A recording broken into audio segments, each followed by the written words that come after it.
folks, so I've been receiving a lot more stuff lately. I think it's been over a year, something like that, since I did a mail opening video. So, I mean, I'm blown away by people's generosity, and I've received quite a bit of stuff. So I thought it'd be fun to show you what I got, what you sent me. So let's have a look. And starting with this in no particular order, this was actually sent from my Amazon wish list, and this was sent by Patreon Daniel Stevens. Thank you very much, sir, for sending me this. And I actually opened the package box that I got from Amazon already because I was just too eager to see what was in it. But here it is. This is a Impact JX61 by Nectar.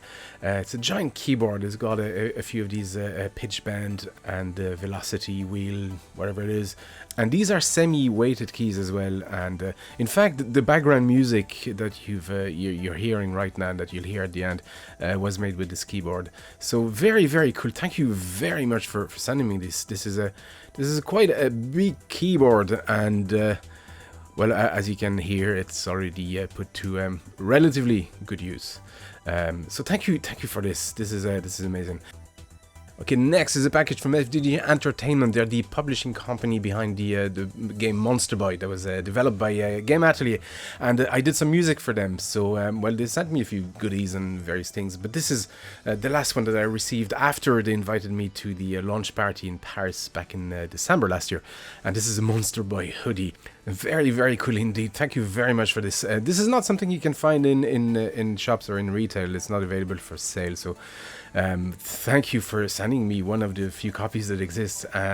Really, really cool indeed, and I'll be wearing it often. In fact, I am just now. Alright, next is a giant box that came from the Netherlands. It actually took some damage here and on the side, but hopefully everything is packed well inside, so let's carefully open it and see what's inside. This is from my friend Max in the Netherlands. We did a swap. I had a ton of just Mega Drive and NES and SNES games that I just don't play. I'd rather have some MSX stuff instead, so we decided to swap stuff. This is Outrun. Floppy disk version, and it's got a tape as well inside for the music, so you play the tape as you're playing the game.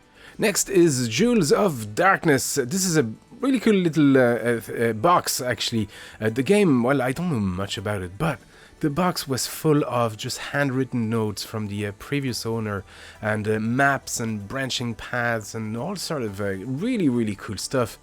There's also a giant manual. I probably won't have time to look at this in detail, well, just now, but I definitely will at some point. And look at this. This is it's just giant map. It looks hand-drawn as well. This is just really cool.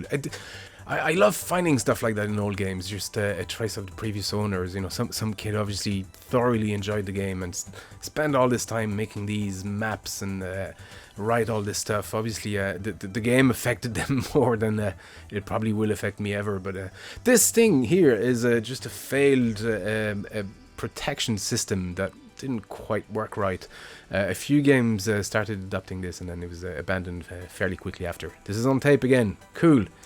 Next game is Elite. It's cool to have again for the MSX. This probably isn't the best version, but it's just cool to have. Next is one of those murder mystery type games. It's actually an MSX game. There's a tape for the MSX in it, but it's very much like those murder mystery, just giant boxes you find every now and then. This is really cool. There's a ton of stuff in there. I'll probably just peruse it at some point. And here is one of those, I don't know, MSX2 wargame type of stuff. This is actually a cartridge. In fact, it's a series of just 3 different games in an entire series of wargames. I don't know much about it. It's in Japanese, but it's just cool to have for the collection.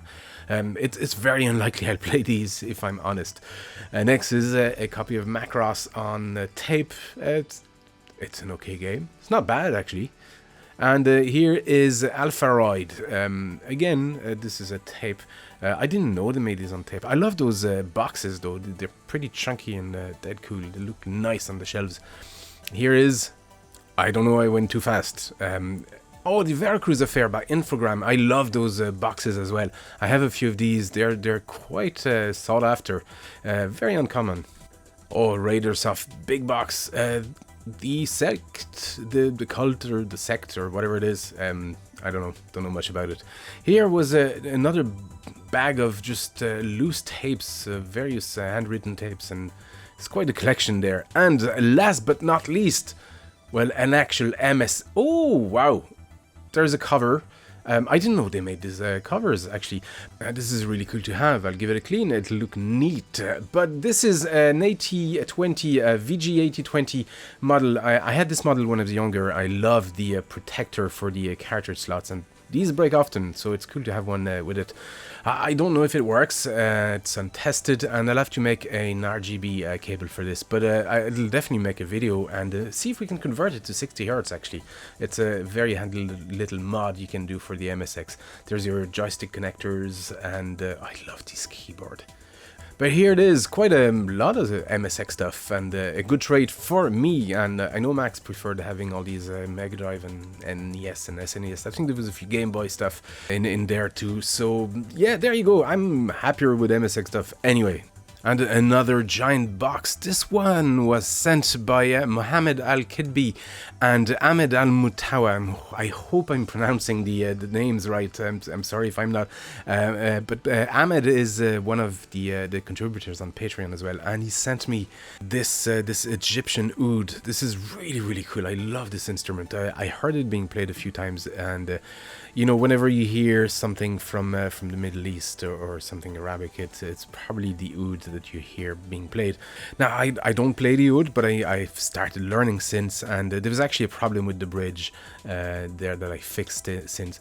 But the tuning is sort of very, very different from what I'm used to, and there's no frets either, so this is going to be quite a challenge. I have a few covers in mind for this already, so it'll be interesting to see if I can pull them off.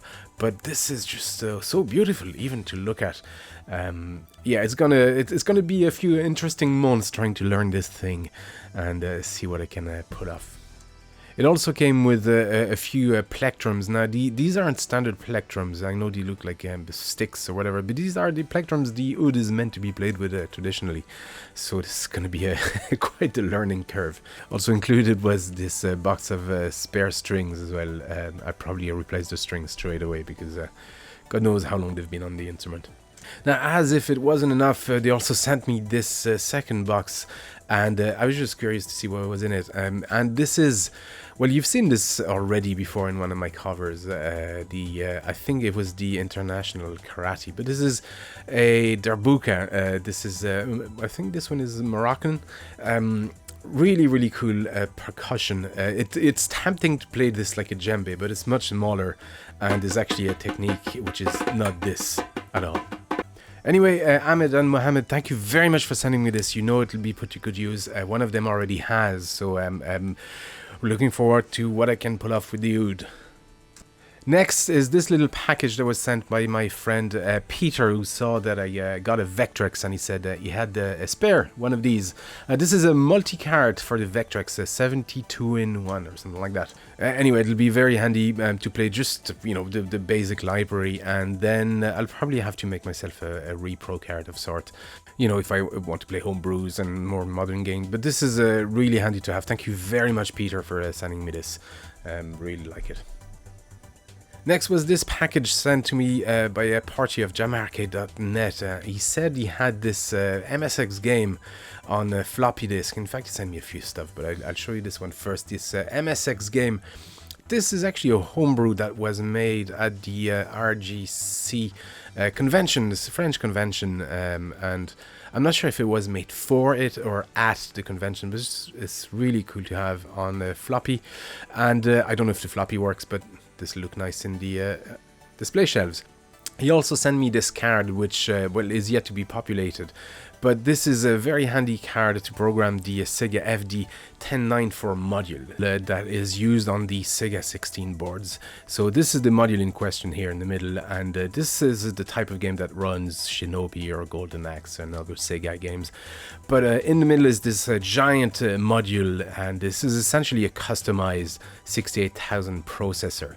There's a battery inside, as you can see on this second one that I have, and when the battery, well, leaks or dies, or if eventually just runs out, well, your board dies, and that's that. So one way to fix this is to replace it with a 68000 processor and change a few of the encrypted ROMs, but ideally you'd want to run the original part. So this is what the module allows you to do. It's to reprogram onto an Arduino this chip. So I'll have to populate this board with the sockets and pins and that kind of stuff. In fact, Porchy sent me previously this a PAL reader, which is the same sort of principle. You just plug that onto your Arduino. Now the software is very different. It's not the same board at all, but and this allows you to read some of the PALs that are populated on on boards like these. Very, very handy tool to have. So this is the same idea. I'm going to use just pin headers to connect the board. So on the edges here, you'll put the pin headers, and the big central thing is going to be a socket for the module to go in and reprogram. Now the whole thing was made and is available on arcadehacker.blogspot.com. Very, very handy resource for stuff like that. And he's made the PCB schematics available, so you can just print these off and then download the software to run all this. So Porchy didn't make the FD 1094 module, but he did make the PAL dumper thing, which has already proven very handy. So thank you very much, sir, for sending me all this. I love the MSX stuff, and all these boards are going to come very, very handy very soon, because I'm working on 2 Sega 16 boards at the moment. There you go, folks. That's all the donations to the channel. Thank you very much for sending me all this stuff. It was interesting because there was donations to both channels this time with all the instruments. Some of them I've used already, you've seen. Others are pending to be used or are in the process of being used. And thank you very much for all the other stuff you've sent me. It's super generous, and as you know, it will be put to good use. Anyway, folks, I hope this was of some interest. Thank you for watching, and I'll see you next time.